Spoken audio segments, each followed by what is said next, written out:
Have you heard about this personal and professional podcast? Coaching in Session with your host, Michael Rearden. Welcome, MichaelTBrown, to Coaching in Session. How are you doing today? Doing well, Michael. Thanks for having me. Of course, today we're going to be talking about your counseling work, the work you do with resilience, and we're going to also be getting into your book momentarily. I love the title of your book. We're not going to spoil it yet. I think it's going to be a wonderful surprise for people later on in this episode. But if you could, can you tell the audience who you are, what you do, and how you help in your own words? Yes, sir. So my name is Michael Brown, and I'm a licensed therapist. I live in the Northern Virginia, D.C. metropolitan area. My main job is I see individuals for counseling, families, couples, here regionally and across the country. And I do some coaching and some consulting. And a big part of my life my career has been about empowering others and helping them to reach their goals. That's one of my goals, is to help other people reach theirs. Yeah, anytime I get the opportunity to talk more about the profession and how we can help more people, I'm excited. So again, thanks for having me. Of course, and we're going to be getting into that momentarily. I always like to ask people when they find a profession that they love and they're so passionate about, did you always know that or knew you were going to be getting into counseling work? Yeah, I can't say I knew I'd get into counseling specifically, but I felt pretty early on led to the helping professions. Early on, I'd say in my life, I had a strong indication that um, and a passion for empowering others. And I think a lot of it has to do with, with my upbringing and some of the environments I was surrounded by. But in many ways, I'd say this profession chose me. I'd say it's a bit of a calling. Would you say your upbringing was something that you were missing and you want to instill it into others? Well, no, not necessarily from missing it from my standpoint. I would say my upbringing had a lot to do with seeing it happen in front of me. I grew up in a loving community, and I saw how positive impacts could change the trajectory of people's lives. And that's something that I grew up in, and it's something that drives me. And so I'd say in many ways, it's a connection to how I was raised and how I see lives change. When you have loving, caring people in our lives, it can help us reach our goals. Very true. I was a teacher for many years and I have seen firsthand what love and what just being present can do for an individual because some of the most lost children, students, be it, they don't have a support. And then the teachers that are there might be checked out already, or their parents might be, in and about or around, who knows, whatever is going on in their life. And it almost feels as if they are all alone. So it's so important to have individuals that are there to help people, get out on the other end, understanding that people care about you, people love you. And it's something that is not just American culture, it's all around the world. Would you say, though, that in America, we struggle with the aspect of family and loving and caring one another? Yeah, I think I see it more globally in a way, not just, in American culture. I think I'd say generally I'm an optimist. So I'd see it more glass half full than glass half empty. Now, there's no getting away that, our society has its ills. We have our issues, we have our challenges. But I think the fact that we're able to have conversations like this to be able to help inspire and empower others. And I appreciate you for sharing this platform and for creating this platform, because I think, you know, with the technology advances, yes, there's a lot of negative that we could lean towards, but there's a lot of positive. And look at all the podcasts, look at all the information, look at all the ways that people can make a positive impact. I'd lean more towards what's good that's going on. I recently read a book called Learned Optimism. And in it, it talks about how, you know, we get to make a choice about how we view the world. We don't choose everything that happens to us, but we do get to choose how we think about things and how we navigate things. So while there's many ills, while there's many challenges, particularly when you think about, how a lot of people are feeling, after this recent election, regardless to where people fall on political topics, there's an impact. That's always been the case with politics and elections. But at the end of the day, we still have a voice. We still get to have an impact. We still get to choose how we're going to show up in the world. And um, I'd say there's a help wanted sign, not just in America, but around the world. Leaders wanted. And we all get the opportunity to choose how we're going to influence. Because I believe that's one of the best definitions of leadership. Leadership is influence. And we get to choose how we're going to influence, how we're going to make an impact. And you think about that teacher, for example, your former profession. You didn't get to choose all your students, I would imagine. You didn't get to choose the challenges that they came in with. We get to choose how we're going to respond, how we're going to teach, and how we're going to educate. And so that's where I fall on that. Wonderful. I love it. You brought up two powerful words, optimism and influence. Some people might say optimism is a fairy tale. It's a dream, right? People can give themselves good thoughts and bad things can happen. And sometimes what happens to people is their spirit breaks, where they keep thinking good and they keep thinking good and things are not going their way. And eventually they say, well, what's the point anymore? There's many people in the world, around the world that are living in this fixed mindset today or in this pessimistic mindset because they were once optimistic, they were once hopeful and joyful, and it seems like all of their efforts have gone to vain. What would you say to those people who have lost hope or are on the brink of losing hope? Great question. I think we can afford to lose a lot of things in life. Some things are going to leave us. We're going to leave some things. One thing that we cannot, that I think we need to be intentional about not losing or leaving is our belief. Our belief system, our belief in change, and what are we going to do about our situation?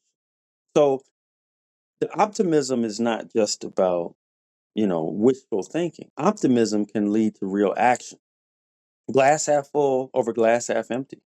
Um, so adversity, we know, is going to touch us all at some point. To every life, some rain must fall.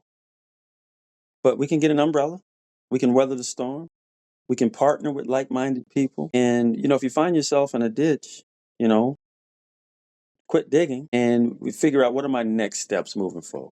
So the mindset in the therapy world, cognitive behavioral therapy, cognition, the way we think really matters. Our thoughts impact our emotions impact our choices, our behavior. So if we're thinking the right thoughts, it's going to tend to make us feel better, but hopefully lead us to do better. Thoughts, feelings, behavior. And when we get all three of them moving in the right direction, it goes beyond just wishful thinking into real action. So I'd say for someone who may be listening, may be struggling, they may find themselves in despair. Use this conversation as a motivation to say, what are my next steps?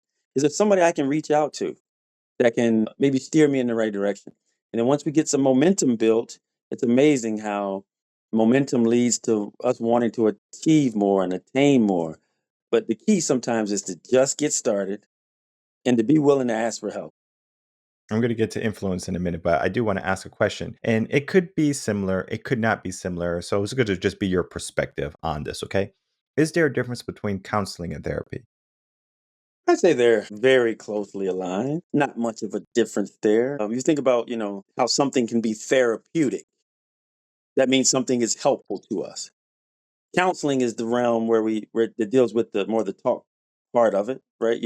But not a major distinction. Both, I'd say, in many ways, can be used interchangeably.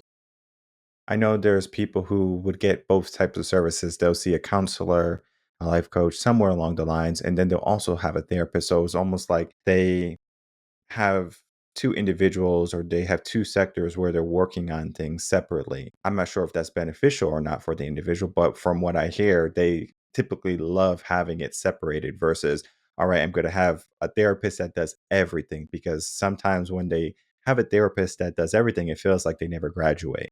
Yeah. So if we're talking counselor slash life coach, we talk. See, there are different types of counselors. So Well, you may have a well, we licensed can just keep a counselor. counselor. Yeah, just keep a counselor to just keep it simple. Yeah. So that leads to a great point of whoever you're talking to that's helpful to you. You'd want to find out their credentials and find out what it is that they specialize. Because people use, so you may have a pastoral counselor. They might not be licensed in their state. But you may have a school counselor. You have some different, you may have a camp counselor. So the word counselor can be very wide ranging, a financial counselor. But when you're talking about a licensed professional counselor, that's somebody who's going to focus more on the mental health aspects that's been licensed in that particular field. A therapist, you know, is another word that can be used in various realms. A massage therapist, we're talking mental health therapist. So at the end of the day, if somebody's looking for someone to talk to, do your homework, find out their credentials, because it does matter what lane they're in and how they've been trained. But the words counselor and therapist, in society has a wide breadth. So you just want to make sure we move from the overall view of it and really nail down to what the person needs. Mm, Because we could get into good point. psychiatrists, psychologists. So there's all different types of lanes in the mental health profession. Yeah, and America has made it so difficult for a person to understand what they truly need, I think, when it comes to these types of professions. Do I need a therapist? And most people will run to a therapist before they would a licensed counselor. Just from my workings and dealings with people, it was one of those things of like, are you getting what you need versus you just kind of go for what you think you need? Most people, when you say a therapist, that's usually going to be a counselor. The question is, are they licensed or Hmm. not? So if someone says, I'm going to see a mental health therapist, chances are they're talking to someone who would be a licensed counselor. Some people call me their counselor. Some people call me their therapist. They're right both ways. Mm. Does that make sense? But you promote yourself as a licensed counselor, not a That's right. not a therapist. If you go to Google, people go, they type in therapist and they say you're my therapist. They don't necessarily go for counselor. Now, what I will say people go for counseling for is if you are a parent and you're looking for a counselor for your child, for Okay. like the family, Some of it's that may like a be family regional as dynamic. well, too, Mike. Some of that might be regional as well, Mm, because I've seen it both ways, where it's just some mm, of it is preference yeah, in how people like to say it themselves. But I'd say, generally speaking, the two terms are 100%. used pretty interchangeably. Definitely. It's important for the clarification, I think, because, you know, I don't want people to feel as if they're, seeing someone and they feel as if they have a problem. It's one of those stigmas that I have to go see a professional because I have an issue. I learned this early on and, when I was working special ed and, like they would see their therapist and their school counselors and things like that, right? And the student will come to me after they have their IEP meetings and stuff like that.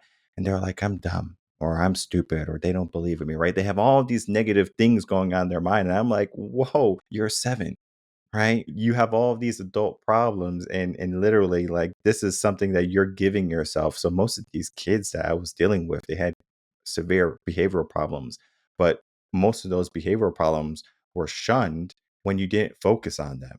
So when the teacher talked about it and they brought it into meetings, into their mom or grandma, whoever came in, typically wasn't a father in the picture. So, dealing with boys at least, or the father was absent, you dealt with an array of insecurities from that child. And those insecurities just compound as they, develop and they grow up. Now, sometimes they get the help, they get the support they need along the way, and they do like a 180. I've seen it happen.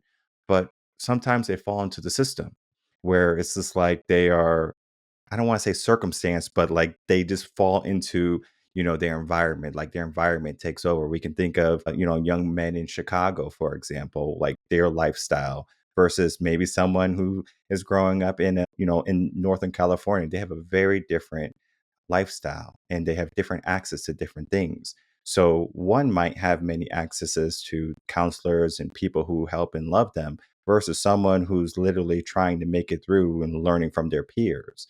So we have like a huge array, and the word influence now is where I want to lead the conversation is if we are going to influence young minds or just minds in general, it doesn't matter where you're from. You could be from Chicago, you could be from Northern California or from or a wealthy neighborhood. If you have strong mentors or good influence, you can, put yourself on the right path because I can't tell you how many stories I've seen of people who have grown up in neighborhoods that you might not even offer any hope to, but they come out, shining on the other end. How powerful is influence when it comes to young minds and then adult minds who feel lost? I think influence is the engine in many ways to success. at the end of the day, right, we all get to make a choice about what type of life we want to lead. And the influential people in our lives, the people in our circle of influence, the village that many would say, right, can have a tremendous impact in exposing young people to a better way of life. Books can be influential. Someone may be growing up in a difficult home environment, but they got to a library and saw a different way. They read about it, they dreamed it, they imagined it. Obviously, yeah, I've heard it put this way, it's better to see a sermon than hear a sermon. And we all live lives that are speaking to others. And, you know, not everybody might get their name put on lights or have their own platform or have their own, highlight reel that a lot of people can point to, but we all can write our names in the heart of someone else. You might inspire one person that may inspire a generation. We just never know. So influence, is a game changer because I believe the human spirit is very resilient. It wants to drive, it wants to be successful. And obviously life and circumstances can want to suck that out of us. But, you know, the individual, the parent who says, maybe I don't have this, but I'm going to get my child to someone who does have it. Or if I can get them to an environment where they can be inspired or be shown something different, then sometimes we just need to see something different to know that it's possible. Maybe it's a field trip someone was taking on. They just saw something different, or they visited a friend's house. And like, wow, maybe I could have one of these one day. You just never know how we can be influenced and how we can be a positive influence to others. So influence in many ways is currency, and we get to spend it how we choose. And I say it's good to think about how can I be intentional about positively impacting the lives of others. And when that service mindset is there, man, tremendous things can happen. 100% agree with that.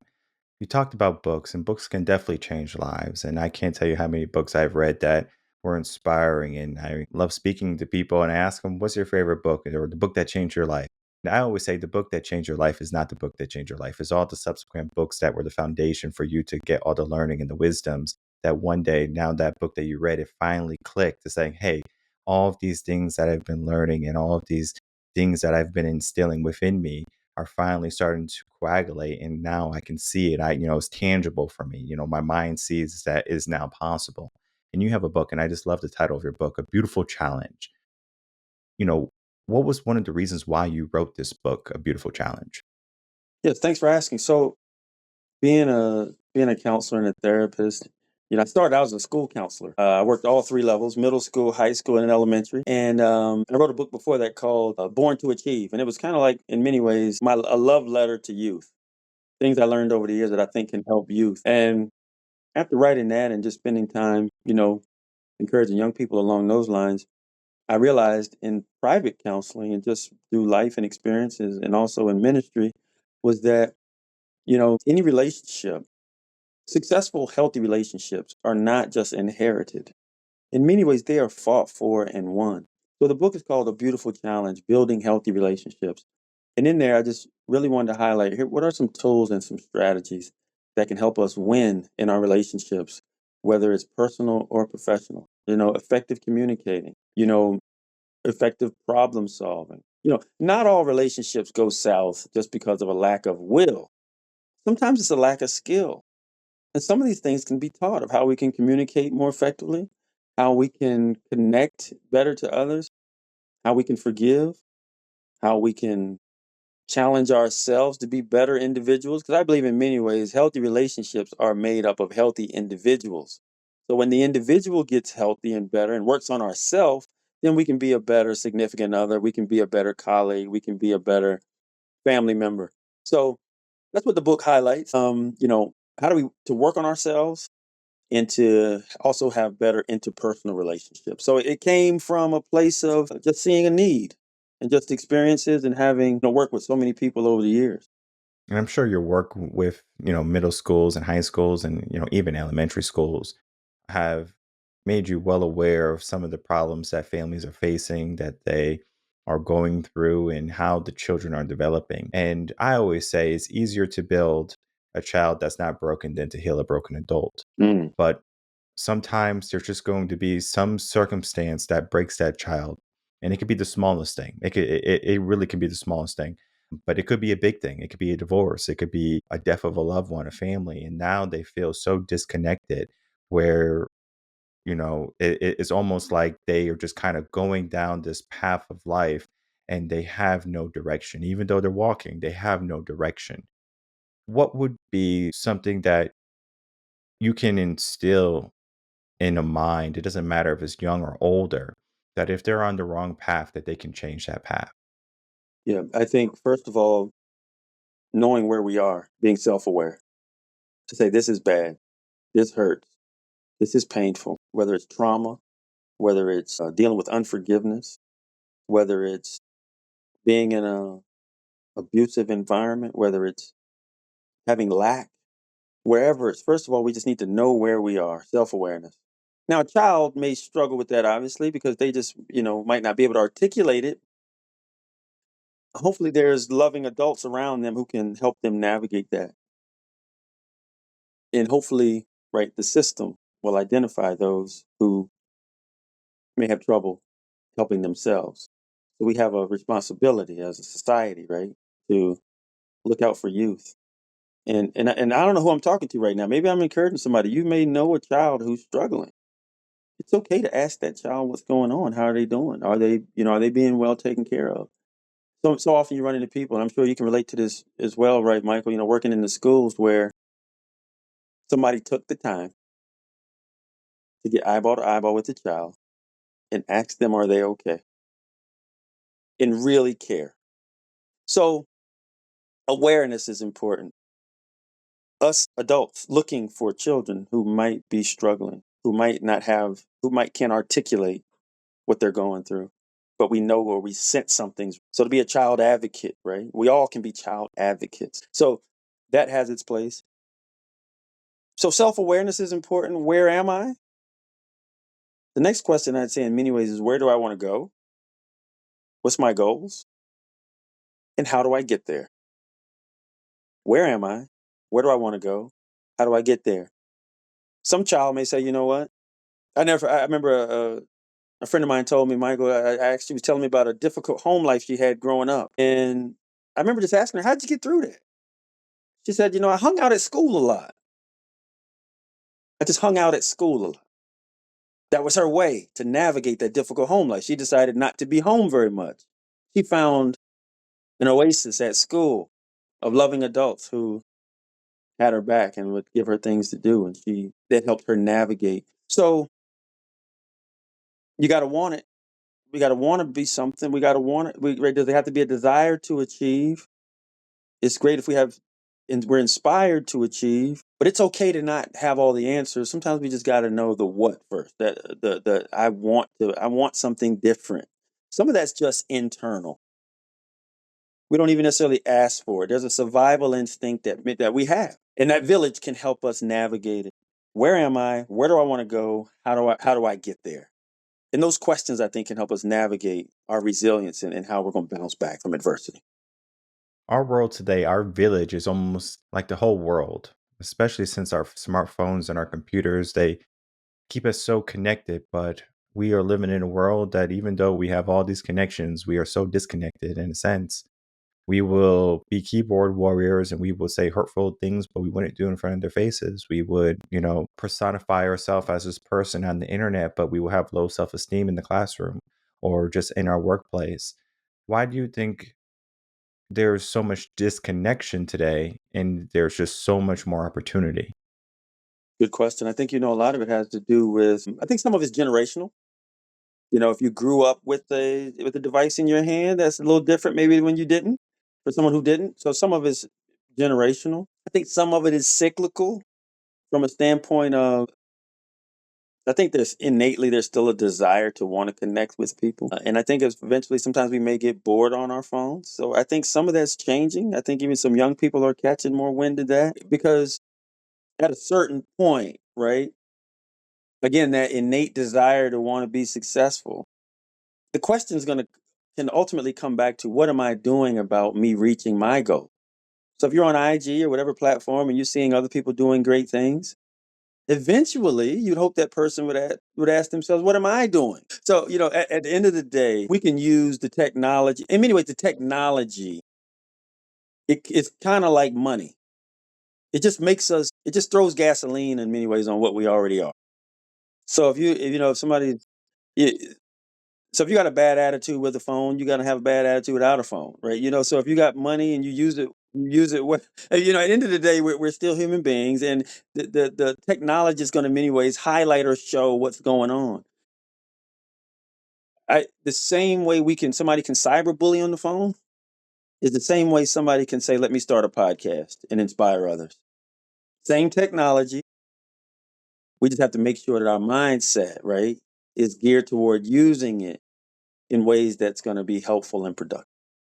There's a very different dynamic, I would say, between, boys and girls or men and women in general. Boys would play video games all day, and girls, you don't necessarily see that they want to hang out with their friends and they want to put makeup on and things like that, right? Like it's a very different dynamic. It's funny because Jordan Peterson brought up something with the boys. At least he didn't really say much about the girls. He would say his hormones and stuff like that. But he said the boys would do these video games of trying to personify themselves for the insecurities that they hold. So they would be a warrior, fighting a dragon or something. They beat a knight in shining armor that saves a princess or whatever, right? So the video game that they play that, is basically covering up or filling in the holes that they're not living in their real life. It wasn't until I was like 18, 19, 20 where I start to really look at my life for what it could be, because I was just kind of moving through going to school, right? Parents say you got to go to school, okay, go to school, got to go to college, right? But then it wasn't until where I'm getting to the point now, it's like, okay, now I'm becoming an adult. I need to start figuring out what I need to do. And it wasn't until then I start to pay attention to all my insecurities and all the things that I was trying to cover up, and my ego that was trying to, hide the inferior person I thought I was, or maybe I was at the time. And I had to build that person. I had to build that man. And oftentimes, many people don't want to do the work to build up into the person that's going to help them get to the life they want, the success they want, the purpose that they want, the passions that they want to go live. And so they just kind of play it safe, right? They just say, okay, well, I'll still play my video games and I will, cover up my insecurities. I'll get my needs met, maybe from the government and my food stamp, or maybe I'll, find a nice, safe job. And people will play it safe rather than take risk and challenge. And my question to you is risk and challenge. Is risk and challenge something people should be diving into or steering away from? I would say no risk, no reward. The fruit is out on the limb. The fruit is out on the limb. I think we should take smart risks, right? We don't need to necessarily just throw caution at the wind and be reckless. But at the end of the day, nothing ventured, nothing gained. And you touched on some key things there, Michael. You talked a little bit about, your path and your journey. And I think it's so important that when we talk to people and we connect with people, to keep that in mind, that we all are on a journey. And sometimes we judge without learning that person's story or their journey. So sometimes I think we need to be more curious about other people's journey. In therapy, the therapeutic world, I don't bring people into counseling and just start asking what's wrong with them. We first need to get to know you, learn your story. And I think if we'll take more time to get to know people's story, particularly what's going on right now in society, right? With the labeling, the judging, that we see going on so much. To pause, be interested in people's story. And sometimes as adults, we ought not get amnesia. Sometimes adults look at children or a younger generation and forget their challenge, forget their insecurities, right? Like they just came out the womb perfect. Hmm. No, no, no, no, no. Right? We all going to have some struggles, some adversity, and that we don't get so disconnected that the generation gap starts to look at where we're just judging the next generation. I had a I had a come to Jesus moment myself one time in high school, working in the high school, Michael, where man, I was struggling, man, with the sagging pants, man. I was Right. struggling with the kid. Oh man, it was killing me, Mike. It was killing me, man. And I remember one day. I was talking to a young man walking in the hall, and it just aggravated me that day. He caught me at the wrong time, and I was like, "Man, just pull your pants up, man. Like, what are you doing?" I came at him a little bit, like, "What are you doing?" And I never forget, Mike. He said he kind of pulled me to. He kind of came up to me, was like, all you had to do was ask. And I was like, "Wow, okay, you got me." It was a reminder, Mike. Bring it in, have a conversation. Just ask him to pull his pants up. And I'll never forget that. And it was a reminder of sometimes we need to just ask. Young people are waiting sometimes to be asked, to be taught, to be mentored, to be trained. Mike, sometimes we're judging folks who we're supposed to be teaching and helping. If Hmm. the teacher's looking down on the students, we got a problem. So at the end of the day, right, we can remove some of those divisions, some of those gaps. If we do what a lot of folks did with us, instead of judging us, they may have mentored us or coached us or spent time with us. And the principle in many ways is connect before you correct. Another way of saying it is, and we've heard it often, right? People don't care how much you know until they know how much you care. And that's a great place for leadership. That's a great place for influence. That might not come with a lofty title, but it was those people in our lives, right, who might not have had a big lofty title, who took the time to get to know us, who took the time to invest in us. And we all can do that. There's an idea of patience, right? w- especially in teaching, you have to have an immense amount of patience because it could just be that one moment where you let it slip, where that child is now you know, all right, I'm not going to talk to Michael anymore, or I'm not going to talk to Mr. Brown anymore about anything because, he can't even come to me, right? He let this moment get to him, and now, I'm going to think about that moment. And maybe today that young man is just thinking about. I remember one day where, you know, Mr. Brown came up to me and he yelled at me, and that was an eye-opening experience for me. It could be good or it could be bad, right? Perception. Of course, maybe he won't appreciate it being called out in front of his friends or whatever, right? But down the road, he can say, that man saves me, right? So it's almost like, someone, sometimes, people will have the most love and the most goodwill for someone, but sometimes the way it's presented at the time might be misconstrued. And so one of the questions or the conversations I would like to have with you is love and hate, because you we talked a little bit about love, where you have to be able to love yourself and love one another. But when it comes to love, how many people don't love themselves? Mm, They don't look themselves in the mirror and they don't give themselves positive things or positive affirmations about themselves. They look at their insecurities. They say, oh, look, I got a zit. Oh, I got this. Oh, I look ugly. So it's the negatives that are ruling their mind at the time.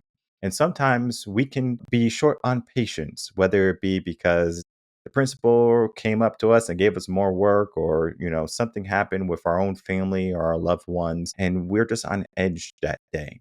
And so my question is it easier to love or is it easier to hate? Because hate will sometimes sweep over you without your consent, and right. love is almost intentional, where you do things with care. I think of holding a baby. When I pick up a newborn, I don't do it, like angrily or like quickly. I do it slowly. I do it almost methodically. I'm like, okay, let me make sure his or her head is okay. Make sure, they're supported. Make sure that they're cared, and make sure that they know that, these hands are full of love. Because I can easily pick up the kid and throw him around and, fling him around. And sometimes that happens with, some people who might be going postpartum and something like that. I'm not Yeah. sure if you ever seen some of those people, but it's a very interesting dynamic. And so the question or the conversation is it easier to love or hate? That's a profound question, Michael. Wow. Is it easier to love or to hate? You know, I think in many ways it has to do with whether the individuals was loved or hated more. So if somebody grew up in a loving home, I think it'd be easier to love. If someone was taught more of hate, it'd be easier to hate. The question really makes me think about, you know, whether or not that person has a belief system bigger than themselves as well, whether through their faith or their belief in humanity or belief in a higher power, belief in God. Because in many ways, my belief system is that God is love. And so it's really hard to love others if we don't have a godly perspective of what love is. Unconditional love says, I love you in spite of. That would include grace, that would include forgiveness. While it may be difficult if someone's been hurt or has experienced some trauma, naturally we would want to turn more towards hate. But I think that's where our faith and the spirituality can really kick in, because forgiveness can help us love. Love can help us to forgive. There's a spiritual teaching that says, love covers a multitude of sins, not hate. Dr. King said, right, only love can drive out hate. But it's hard to love others if we don't truly have a love for ourselves and have a love for, and know that we're loved by God first. So we can't change necessarily the past about who loved us and the world that that child or that individual came into. But hopefully over time, through trials and through experience, we can realize that, hate is not going to achieve the results. Hate rarely achieves successful results. It usually doesn't end well. Love, though, creates the positive results. When we love ourselves, when we love others, when we love what we do, I think that lines up with good results. Mhm. Yeah, I seen that firsthand, and I can attest to that. Where if you can love, or if you can just see that if something wasn't good in your life, like my father's a good example. He grew up in a single mother household, and he didn't have a father. His father was absent, and even when he had the opportunity to meet his father, like later on, like in his 20s, he was like, "You're dead to me." And he was like, I don't have a father, and I'm just going to be the father that you never were. And so he raised us, according to what he was missing or what he missed growing up. And he was beat by his mom and stuff as discipline, with a switch, a stick, or whatever. He didn't lay a hand on us, and he was in construction early on.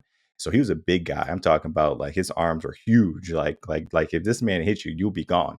So we learned a respect and fear from, within that relationship, where we respected him, but then we also feared him, but we still loved him. He Yeah. was our dad. He was the fun guy that we hanged around. And I think about this idea of respect and fear quite often, where a kid might not respect a teacher because they might not fear the teacher, or Mm. they might not respect authority because they don't fear the authority. Mhm. And I remember one incident when I was a teacher. This is what I did too. I did music and special ed. I was doing music at the time, and it was a third grade class. The teacher was in her first year, and the class was, oh my goodness, they were loud, they were rambunctious. She could not get control of this class, and so she was yelling and she was screaming at these kids. Right? She was hoping the fear would get them to respect her, get them to listen. Well, it did the opposite. All the kids were laughing and they were chuckling. "Ooh, we made her yell." They got a rise out of it. And it got to the point where, like, my door was open because I always keep my door open. And so I say, hold on 1 second, to the class. I walked across, like I went across the way, and I was like, listen, I'm over here trying to make music, trying to have a good class. And over here, I just hear everyone being disrespectful. And I just basically gave it to them. And they were all like, oh my goodness. And it wasn't so much that they only respected me, they feared me also, because I was a big guy, big muscles, things like that. Right. So there was that aspect, that dynamic there. And so I wanted to present that to you. Is there an aspect of respect and fear? And is it an appropriate thing for someone to have or withhold within their mind when they're looking at an authority, or looking at a parent, or looking at someone who has influence? Yeah. I think fear, you know, can create some change, but the word I would prefer maybe over fear might be reverence or respect. You think about it from a parenting perspective, right? The child might be afraid, but the challenge with creating too much of an environment of fear is that that parent or that person may be dose of respect and reverence or fear. You particularly use a good example with dads, right? It's kind of like, I might not want to try him. So the dad may be great, a loving guy, but I'm not messing. There's a certain amount of reverence there, in that. So I get the perspective of fear, but I think at the end of the day, the love, the approachability, the understanding that there's boundaries, that there's a line that needs to be drawn, right? That may be more on the respect side than the fear. But no, I get the perspective of a healthy dose of fear can go a long way. Where the class maybe looked at you like, I don't know what Mr. Rearden might do, because he came in here pretty strong, right? So a healthy dose, I would say, of reverence and even fear can go a long way. But we know in the end, love wins. And I can tell you, and firsthand, the kids can tell if you care about them. That's right. They truly can. Even if you are over here fooling around with them and like, pulling up your pants and stuff like that, they can tell. That's Like right. deep down, like they just have this sixth sense. Like this person cares about me. Because you showed And the leadership in that teachers, moment. You showed leadership to say, yeah, I'll step away from my class because it's not you. You saw your influence as more than just your class. Not that you were coming in trying to dominate her class, but you showed leadership of, guys, we're not doing this. Right? You saw yourself as a leader in the building as well. And that goes a long way. hmm And that's very key. yeah, 100%. I say all this to have a roundabout way of saying that there are so many people in the world that are paying attention. There's so many people that are looking at you, whether you are that young kid still in your mind or your body, or you're that adult that is struggling or trying to get by, or maybe you're that successful entrepreneur or business person that is winning, right? Maybe you're the family man or woman that is just doing what needs to be done. And people love to have some type of affirmation of what they're doing right. That's right. And if you're thinking like, am I doing okay, right? Because sometimes you're just kind of walking the path and you're doing the best you can. And I can't tell you how many people will come to me saying, Mike, I'm doing the best I can. Yeah. And I hear it every day almost. It's like I'm doing the best I can. And my final question to you is, if a person is giving their best, they're giving their all, and maybe someone feels as if it's not enough. Maybe the person has this entitlement. Maybe this person feels as if they deserve more. Maybe this person looks at someone else's situation. They say, well, my friend gets more of this or that, or, my husband does this or that, and my wife does this or that. And so the person is doing all they can. They're giving all they got. But it's almost like the person feels as if it's inadequate. Is there a way for a person to truly identify that if someone is not giving their all, they can tell, or if someone's giving everything they got, they can tell? Because it's easy to say, well, this person has this, but we have this. Why is this so? Some of that plays out over time, right? Through maturity, growth, and wisdom, that we realize that some things have to take time to unfold. A child might not have that wisdom. That's why the adults around that child can hopefully point out, I see you. And whether we're doing our best or not, don't give up. Persevere. Set goals. Strive hard to reach them. And God often sends people our way. That it's nothing like, right? And I imagine you can relate to this, being and working with young people as well. Being that adult and you see that person who is doing their best. One of my mentors, a good friend of mine, told me one time, Mike, he said, you know what? He's in education as well. And he said, you know what? If people knew what a lot of these kids dealt with at home, they'd be glad they even came to school today. We don't know what people are going through. We see people oftentimes in snapshots and we think we know them, or we think we know what they've experienced. So I say to that person, don't give up. Persevere. Seek a mentor, seek a counselor, you know, get in a room of where you want to go. Be creative. If the door is locked, go through the window. If the window's locked, climb down the chimney. At the end of the day, right, we get this one life to live. We get the opportunity to maximize that life and have faith that there are people who do care. There are people who will help. And thank God for that village that I was fortunate to have, that I still have, and that we can still create, and that still exists in many ways. So whether we're doing our best or not, we can do better, and we can persevere and find our purpose and get passionate about it. Find what you love. If you say, "Well, I don't know what I love," go on an expedition. That's the homework there. Go on a journey to find what you love. And I heard it put, finding your purpose is like, kind of like trying new chocolates. Just keep trying until you find out what you like. Sometimes you just got to be on the mission just to say, I'm seeking what it is. And a lot of it has to do already with the gifts that are within us. Some of it is God-given gifts. Find yourself in that lane. If it's music, if it's arts, if it's technology, if it's education, if it's helping others, whatever it is, whether it's vocationally or just service oriented, the more we get on the path of doing things that we love and operating in our gifting, our God-given gifting, good things flow from that.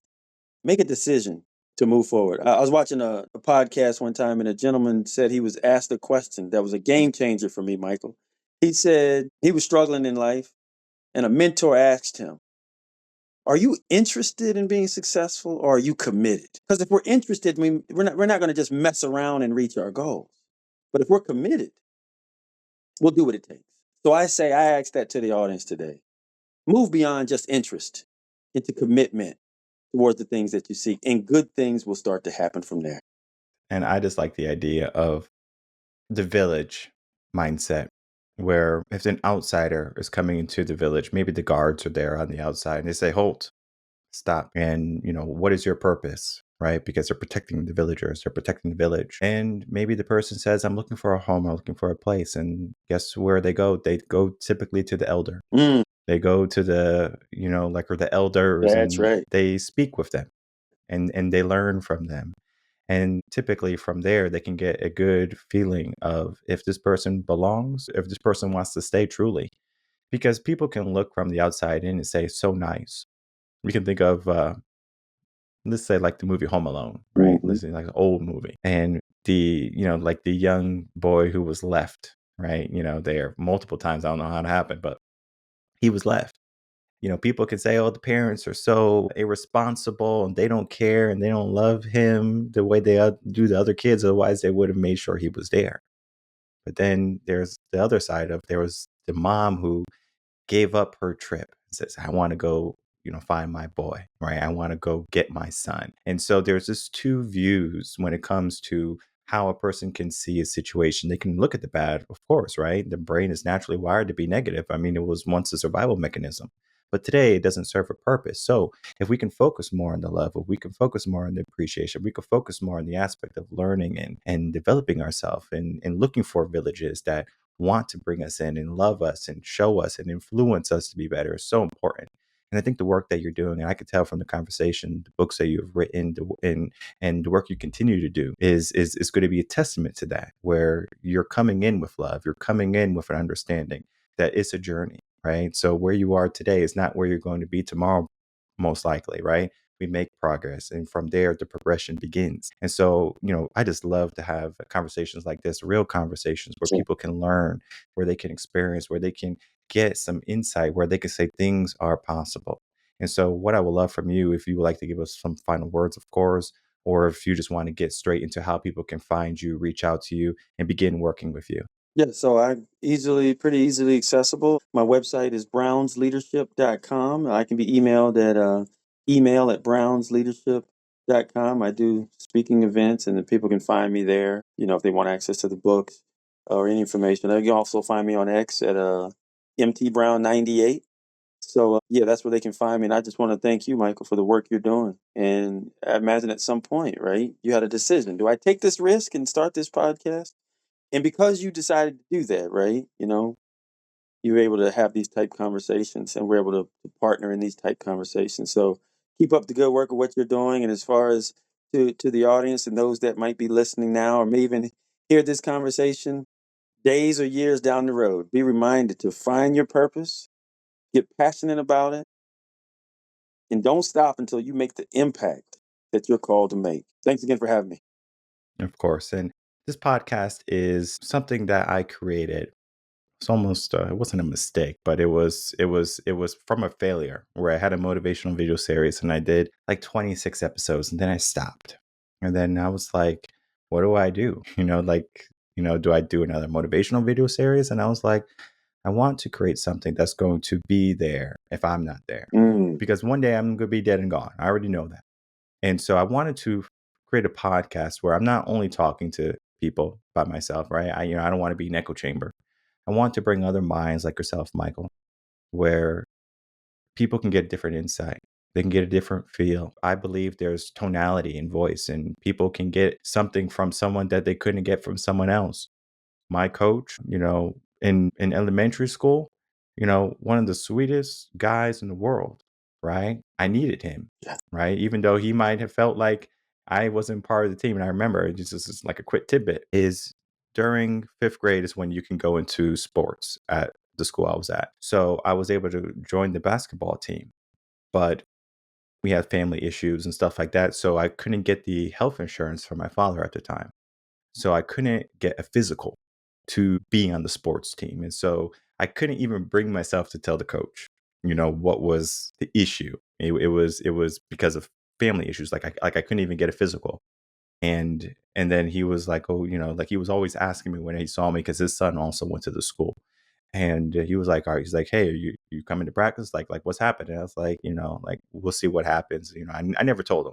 But then the next year I had the insurance card. I made sure I talked to my dad. I was like, just give me the insurance card, right?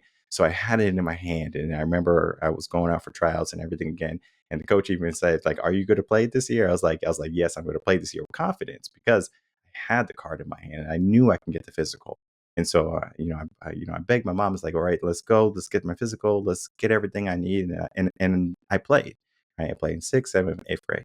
And it was something that I wouldn't have done if I didn't have that failure. Yeah. Right. So it's the failures sometimes in life that I want to present to people. Right. I'm not a perfect individual. I don't want to be that perfect individual. Right. I want people to see the imperfections. And then I want them to see the possibilities after. That's Because good. people can look at their life for what it is today. And they can say, well, this is all it is. This is what I am. This is my corner. This is my block. This is my crew, whatever it be. But all these young men, if they have positive influences, as you said early on, game changers, Yes. right? The teacher that cared. It doesn't matter if there's a teacher who didn't care when you were in 4th grade, right? Find the teachers that care. Yes. There's always going to be teachers. I was surrounded by good teachers in my whole teaching career. I probably met 2, 3 teachers that were like, they needed to retire, right? But that is only a shadow to the hundreds, if not thousands of teachers that were in the profession that cared, Yeah. right? The counselors that care, the therapists that care, right? The coaches that care, right? All these people are someone that you should be, trying to say, hey, let me learn from you, right? Get the books, right? Learn from them, right? Go into their village, speak to the elders, right? Speak to the individuals, right? The warriors, learn what's possible. And I think from there we can truly start to make some change on that. And, I'm definitely going to wrap up the podcast now. But did you want to say anything? Because sometimes I talk at the end and people want to say something. No, I would just put a cap on that. The whole idea that if we'll persevere, good things can happen. And the only way sometimes we can be seen by others is we put ourselves in a position to be seen. And no, well said. The whole point of, the adversity, the failures, the L's, some people call them losses. Well, they might be a loss, but they can also be a lesson. And we can learn from it, grow from it, and move forward. That goes a long way. So enjoyed the time here today. Perfect. Yes, sir. Of course, all the links are in the description box below. So everyone check out MichaelTBrown. And I'm sure he'll love to have a conversation with you if you're whether a young person or a family member looking to enhance yourself, looking to enhance your situation. If you're looking for a speaker at an event or a school, again, a great asset to have in your back pocket. He's going to be able to inspire and light the way for so many lost souls. So thank you so much, Michael, for coming on today. Thanks again for having me. Take care.